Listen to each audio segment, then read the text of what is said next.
বন্ধুরা দেখুন এখানে কি সোয়াবিন হচ্ছে, টমেটো দিয়ে সোয়াবিন হচ্ছে। দেখুন টমেটো, আলু,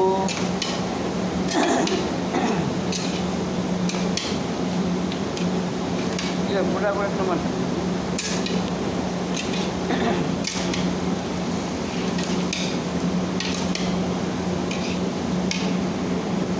বন্ধুরা আপনারা সবাই বাড়িতে সোয়াবিন আলুর তরকারি করবেন আর বাড়িতে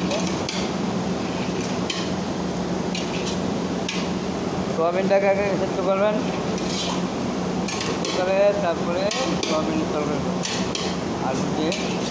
আলুটাকে ভাজলে ভালো হয়।